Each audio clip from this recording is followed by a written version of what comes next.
Good afternoon, everybody. Hope everyone's doing well. I am here in my crash pad, and it is crash pad visitation day. See you in a minute.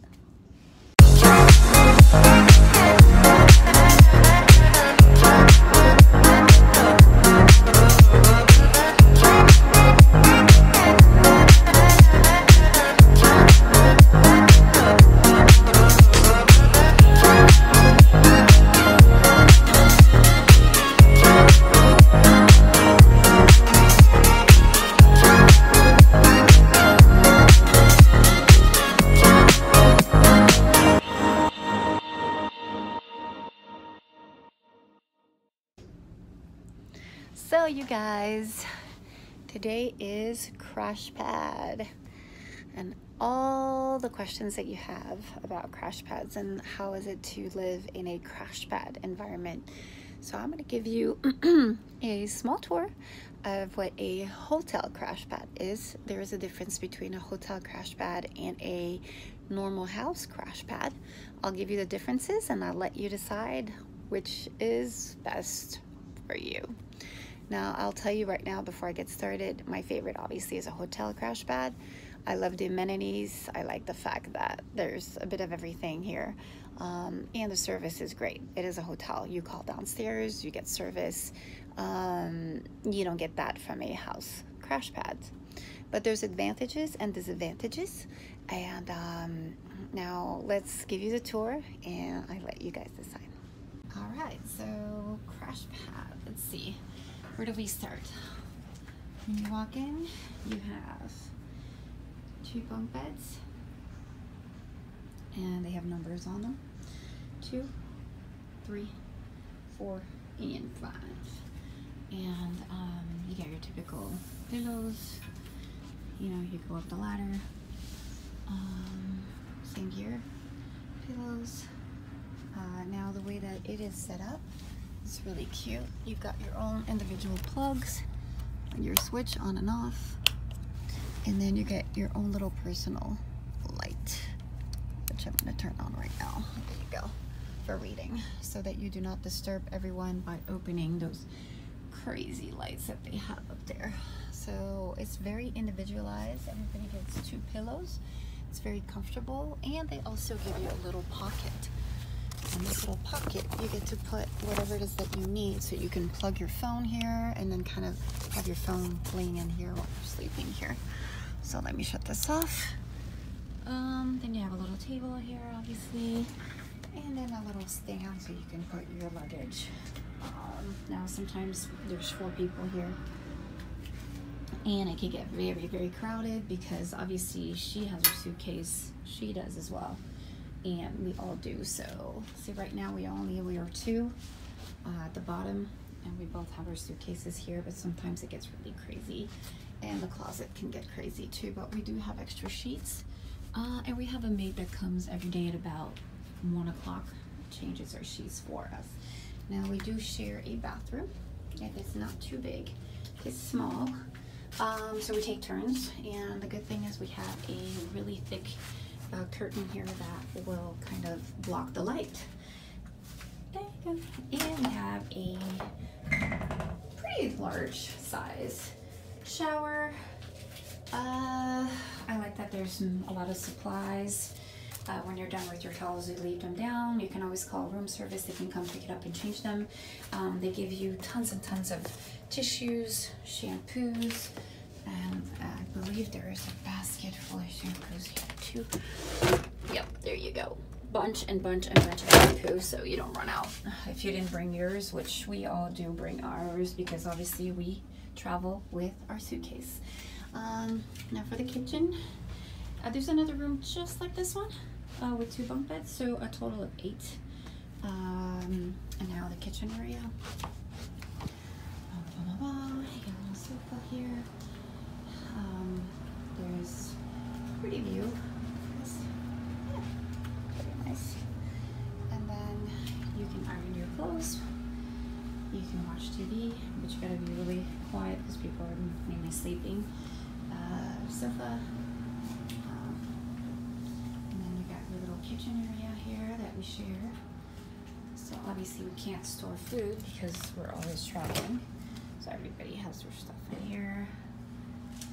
And we have the microwave, stove, dishwasher, which the maid comes in, but we mainly clean our own dishes. Oof.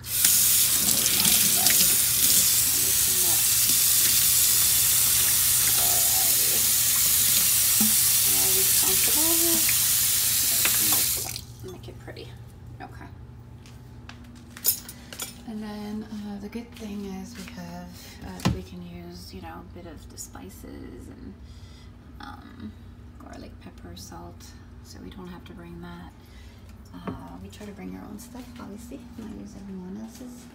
And then there's the other room, just like mine. And I believe they have a bigger bathroom, but it's just the same setup. There's a bed here and a bed there. So, but going back here, as you can see, I'm on bunk bed number 2. My name and the departure date and shower time, but we don't really, there's not that many people, so you don't have to really write that down. So that's the visit. That's actually what a hotel, so that's what the hotel crash pad looks like. So now that you got to visit the crash pad, it kind of gives you an idea what to expect, you know, how to share things. I mean, if I show you the entire hotel, it's beautiful. There's a big pool, there's actually a gym, which I think I will show you, but I mean, every hotel has their own amenities. I guess you guys, if you see a gym, you've seen them all, and if you see a pool, you've seen them all. The pool is outdoors, not indoors. Now, you're more than welcome to find a crash pad, a hotel crash pad with an interior pool if that's what you prefer, but at this point, money talks, especially when you do this job. When you first start out, your salary is very minimal. You're at the bottom there, and then you obviously work your way up.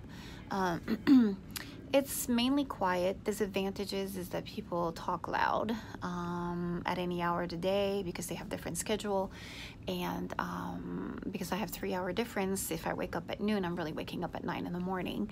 So people either get calls in the middle of the night because they're on reserve and they need to fly, so that wakes me up. And then people coming in because they flew all night, and they come in like at 5 a.m.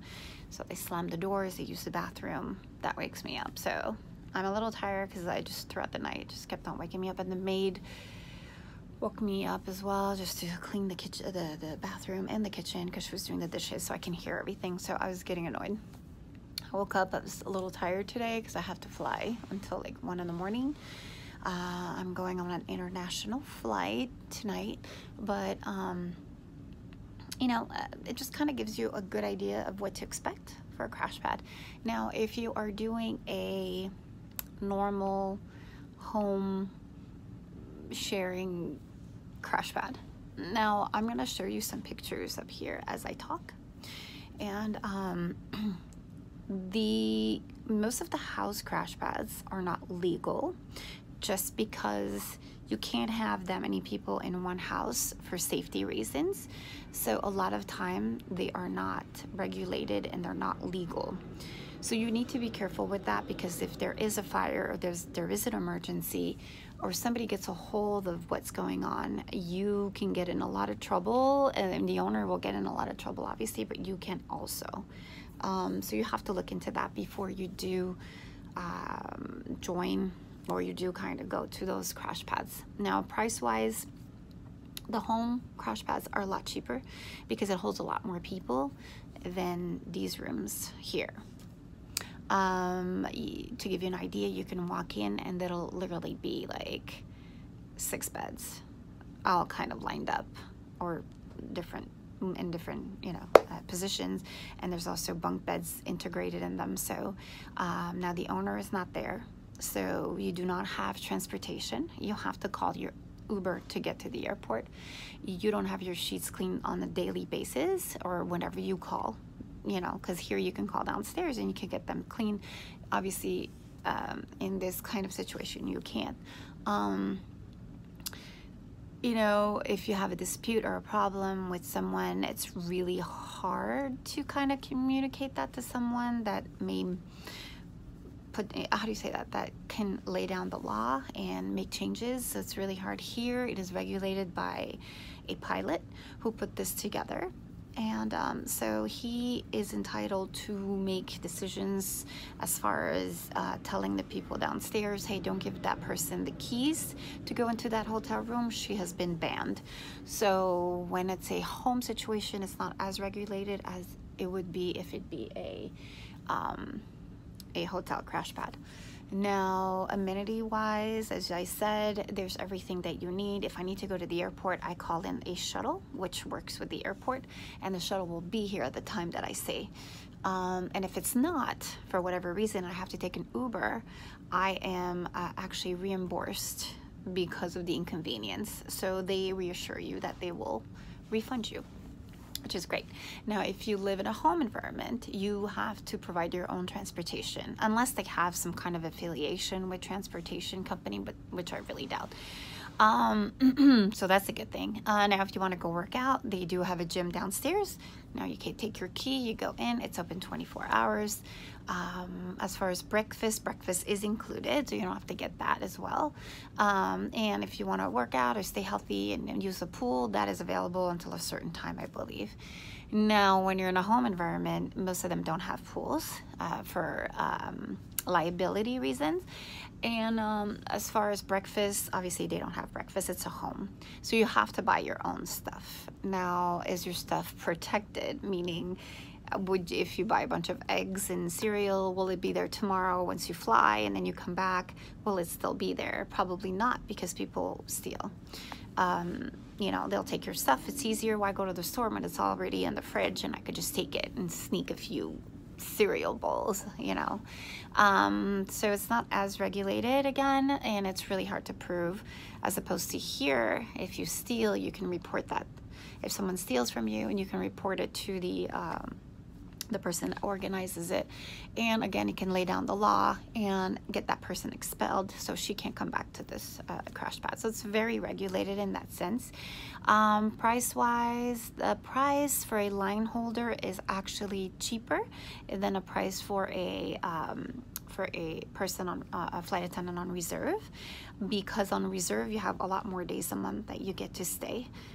There's days that you don't work and you're on call, and there's days that you work while you're on call, but there's a lot more days that they work. They have a 72 guaranteed hours, regardless of if they call them or not. Now, and that's with our airline. I don't know about other airlines, but for us it's 72 hours. Now, when you're a line holder, you know your schedule already. You get 4 to 5 trips in a month, and you only come for those trips. So I came yesterday, as you saw in my commuting video, which I'll probably put a link below, but it's the video right before this one. So I commuted all of yesterday because I am flying tonight. So I'm only here for one night. So I was here for, you know, last night. And today I am leaving. So I'm taking all my stuff and I leave. Now, the rules about staying in a crash pad is that you cannot leave your stuff here. So your luggage, let's say you have a bag that you really don't want to take with you, and you say to yourself, oh, I'll be back. It doesn't work like that. You'll have to take everything with you. Cannot leave anything behind. They will take it, and they'll make it a point to remind you that you cannot do that, and they may not even give it back to you. So it's really important that you carry everything with you at all times. You can't just leave stuff, unless, like, if you are a 72-hour on reserve flight attendant and you have, let's say, I think the maximum is, I want to say 15 or 16 days that you can use a month, because he has a set price. So reserve, so let's say, just to give you an idea, let's say it's $350, okay? So you pay $350, you can only use this hotel for 16 days. And sometimes we go lower than that or higher, but that's the price you need to pay. Now, as a line holder, I'll give you an approximate amount at $300, okay? Because they know that you're not here more than 10 days a month. So, but you can't go over. If you do, then you're gonna have to pay per night, and I think it runs about $60 a night here. So, so basically, you know, there's a price difference in a hotel. Now, compared to a home crash pad, a home crash pad is cheaper because there's a lot more people, so they can actually split the fees. So usually it's I know it runs about $500 that you can split in two, so that's $250, and you can use it all month and leave your stuff. Now, that's the advantage of having a home crash pad, is that you can split fees with friends that you have or people that are already there. You can just tell them, hey, how about we go like half and half? I'm new. If you're paying $500, why don't I come and I help you with that? So if you agree with a coworker to do that, you are looking at $250, and you get to leave your stuff. I don't know if they have some kind of storage that you can leave your stuff, so you can just come and go whenever you want, and you don't have to carry everything with you, which is wonderful. So that would be one of the advantages. Now, I myself prefer the hotel setting. It's safe. It's got security downstairs. You know, it's controlled. I'm older. I have a family. I just like to feel more secure. The only thing I don't like is that, you know, it just, price-wise, it's a little steep, and the fact that you have to carry your stuff. Now, a home environment, too many people for me. I don't feel like the place is clean. I don't think there's a maid that comes in on a daily basis. I think they come once every week. I visited a few. I wasn't impressed. Actually, I was very disappointed walking in and seeing how dirty, gross can get. Bathrooms included, sheets. I remember the kitchen counter. Just people don't, you know, clean after themselves. Here you have a daily maid, and if something is not made, like a bed or whatnot, you can call them. If you're cold, you can call them anytime of the night, and they'll come and drop off sheets. So for me, this is better. And maybe for you this doesn't work out, because I know a lot of people just left and didn't like to pay that kind of money and didn't like the fact that they had to carry everything with them. For me, this works for me, and maybe that might not work for you, but I just wanted to share my opinion on what a crash pad was all about, because I know coming into it as a flight attendant, I did not know what to expect. To me, everything was new, and I was like, what's a crash pad? Like, what do you do? How does it look like? And I remember walking in this room going, oh my gosh, I have to like climb on the second floor of this bed. Like, really?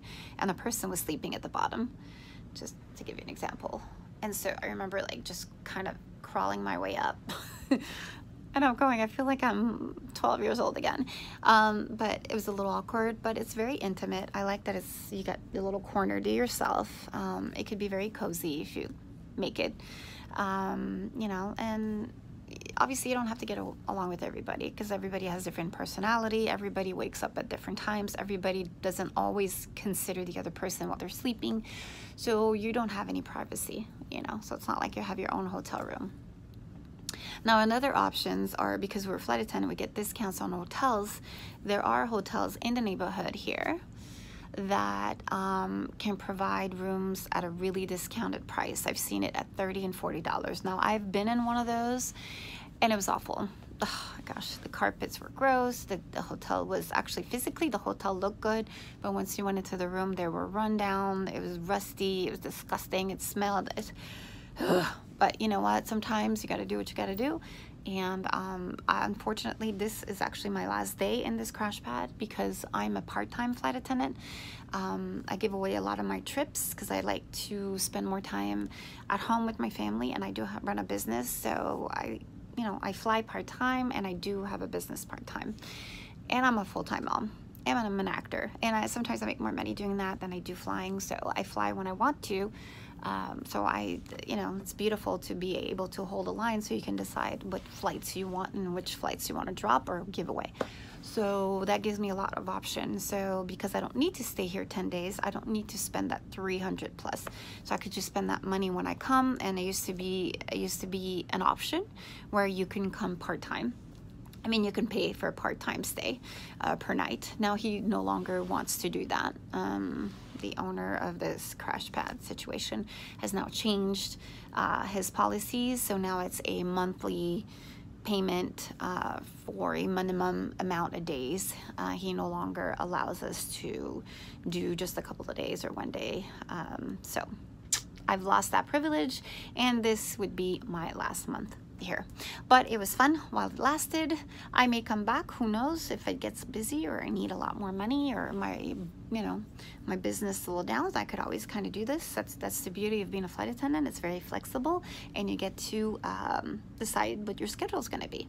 You could drop all your trips and pick up trips that interest you and make your own schedule, or you can drop everything and take the month off. I mean, it's really, really flexible, and only a select few get a line and could actually do that. Not if you're on reserve, you obviously can't, because they give you a schedule that you need to respect and you need to honor. So I'm privileged to be able to do that now. And so so I'm actually getting ready to go to Colombia, which is where I'm working tonight, and I might document that as well. I have to report in an hour, and I'm about 5 minutes away from the airport, so I will call myself a shuttle and see the beauty of the hotel situation. And then you know, I'll be there an hour before my report time, and then yeah, and then I hope I was able to give you an insight on what, you know, crash pad life is, and the options that are available. All right, guys, see ya.